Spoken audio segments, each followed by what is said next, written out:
Halo pemirsa, apa kabar Anda pagi hari ini? Senang sekali saya Elvolia kembali menjumpai Anda dalam berita Kaltim hari ini.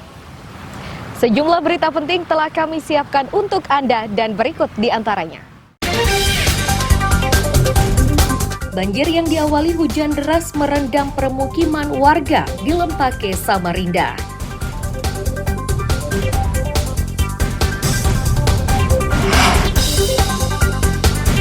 Pawai pembangunan di Samarinda berlangsung meriah.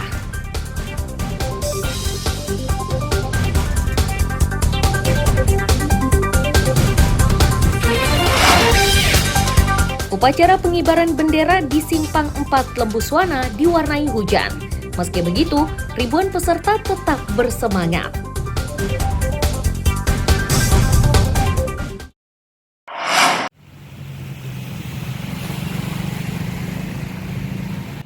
Banjir di Lempake, Samarinda Utara Sabtu sore diawali hujan deras. Tingginya genangan menyebabkan rumah tinggal dan rumah ibadah terendam. Kondisi tersebut menyebabkan aktivitas warga terhambat. Mereka yang nekat beraktivitas harus melintasi genangan air yang dalamnya lebih setengah meter.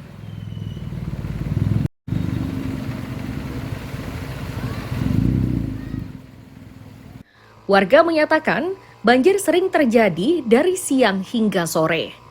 Namun jika genangannya tinggi, maka akan berlangsung hingga malam.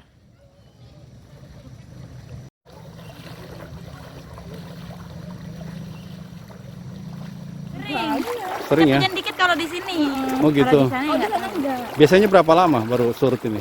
Nah, kalau kayak gini nih mungkin sampai ini ya sore nanti ya. Sampai sore. Sampai sore? Iya. Surutnya ya? Iya. Malam mungkin masih ada, tapi enggak udah bisa lewat. Apa yang dirasakan dengan kondisi banjir ini? Aduh, ya Allah. Hah? Apa ya? Sangat terkendala ya? Iya. Apalagi pada saat jam kerja? Iya. Dari pasar pagi mau ke Lempake ini. Ke Lempake ya? Iya. Motornya diparkir di mana? Ini di sebelah. Kenapa Bu diparkir? Enggak bisa lewat. Nggak bisa lewat ya? Iya. Ibu jauh nggak rumahnya di sini? Enggak, dekat aja, dekat Lenosa, perumahan Oh, Lenosa. kira-kira dari tempat parkir motor ke rumah berapa meter? 1 kilo. 1 kilo? Iya. Kenapa? Kondisi ini seperti ini memang sering terjadi? Memang sering terjadi nih. Iya. Memang begini. Kalau surutnya kapan ini? Hah? Surutnya kapan? Surutnya agak lama Bang di sini, agak air tenang kan, air diam ini agak lama. Biasanya Kira setengah jam lah. setengah jam ya? Biasanya terjadi banjir seperti ini karena apa Bu? Hujan deras, sebentar aja sudah.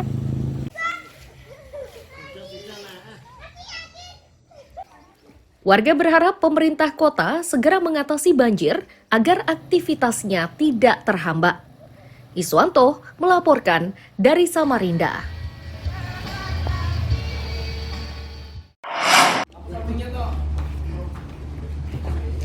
DS, pria berusia 41 tahun ini ditangkap atas perkara penculikan dan pencabulan anak di bawah umur.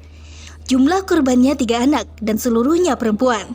Saat penculikan berlangsung, 1 dari 3 korban dicabuli hingga 7 kali.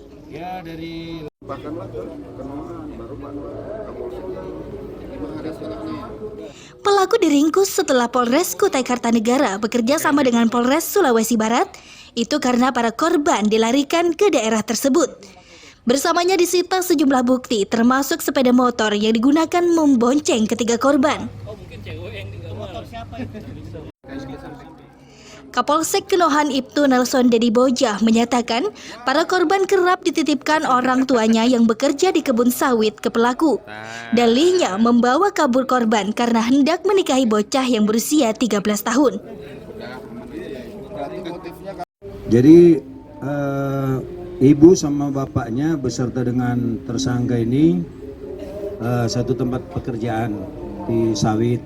Jadi kalau ibu sama bapaknya bekerja, kalau ini tidak bekerja, jadi dititip juga. Jadi mungkin karena keseringan dibelikan jajan atau segala macam, akhirnya punya peluang atau kesempatan untuk membawa lari atau membawa kabur korban. Seperti itu ya. Untuk pencabulan sama persetubuhan jumlahnya udah 7 kali. Siap. 3 kali dicabul, 4 kali disetubui. Akibat ulahnya, tersangka dijerat pasal perlindungan anak di bawah umur dengan ancaman hukuman 15 tahun. Amir Hamzah dan tim liputan melaporkan dari Kutai Kartanegara.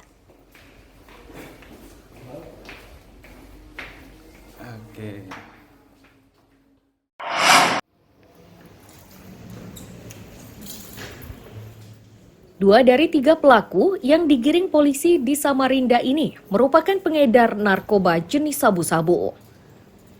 1 orang sebagai kurir dan 1 lagi menjadi kaki tangan bandarnya. Bersamanya disita barang bukti sabu-sabu seberat 235 gram.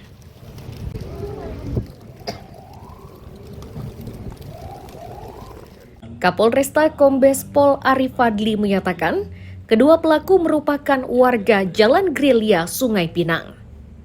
Dalam aksinya, kaki tangan si bandar sabu-sabu ini memanfaatkan jasa kurir dengan imbalan 4,5 juta rupiah. Saat ini polisi masih memburu 2 orang lagi sebagai bandar sabu-sabu tersebut.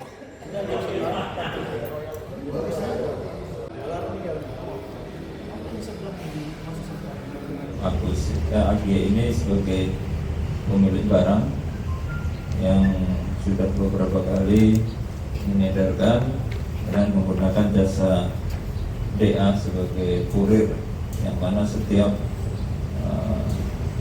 pengiriman barang itu diberikan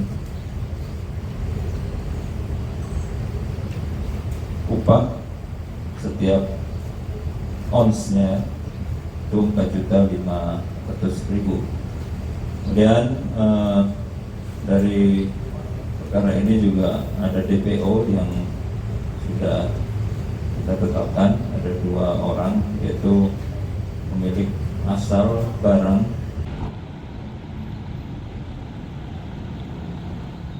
Dari barang bukti yang didapat, kedua tersangka terancam hukuman 20 tahun.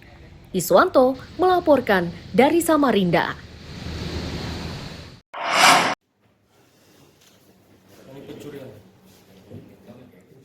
Pria berinisial ME yang digelandang dengan tangan terborgol dan mengenakan helm ini merupakan pelaku pencurian di toko sembako Jalan Kusuma Bangsa, Gunung Lingkas, Tarakan, Jumat 9 Agustus 2024.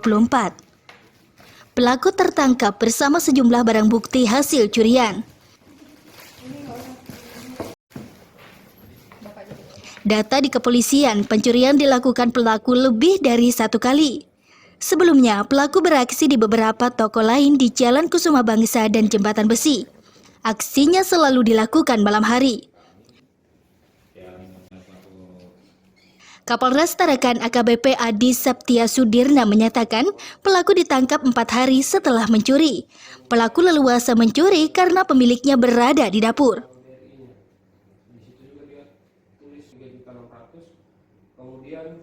Terjadi pencurian di Jalan Kusuma Bangsa RT 012 Kelurahan Gunung Lingkas, Kecamatan Tarakan Timur, di mana saat saudari Mardiana masuk ke dalam di warung tersebut dimasuki oleh terlapor dan langsung mengambil uang dan tas yang berada di dalam rak.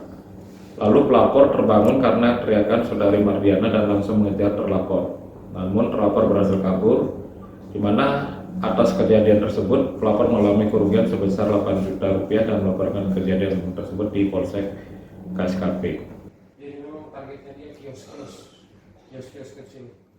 Akibat perbuatannya, pelaku terancam hukuman 7 tahun. Mustafa melaporkan dari Tarakan, Kalimantan Utara.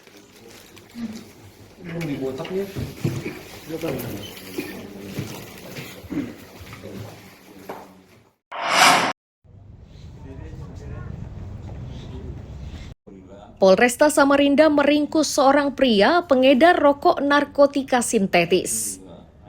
Lokasi penangkapannya di sebuah hotel di Jalan Sentosa, Sungai Pinang. Bersamanya disita barang bukti rokok sintetis dan lintingan yang akan dijual secara eceran, serta uang tunai 35 juta rupiah. Kapolresta Samarinda, Kombes Pol Arif Fadli menyatakan, Pelaku sudah mengedarkan tembakau tersebut selama 3 bulan. Bahan yang dibuat berupa tembakau gorila, cairan sintetis yang mengandung narkoba, serta alat linting. 112.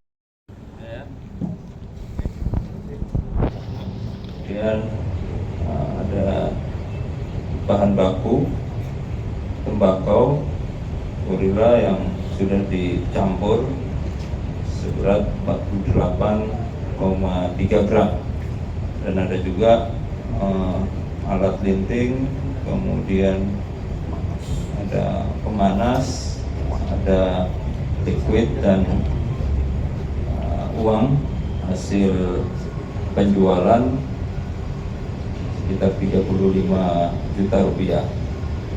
Ya, itu tersangka sendiri sudah melaksanakan kegiatan ini kurang lebih 3 bulan. Sini lihat kameranya 1, 2, 3, sekali lagi 1, 2, 3. Akibat ulahnya, pria bernama Suwading dijerat Undang-Undang Narkotika dengan hukuman maksimal 20 tahun.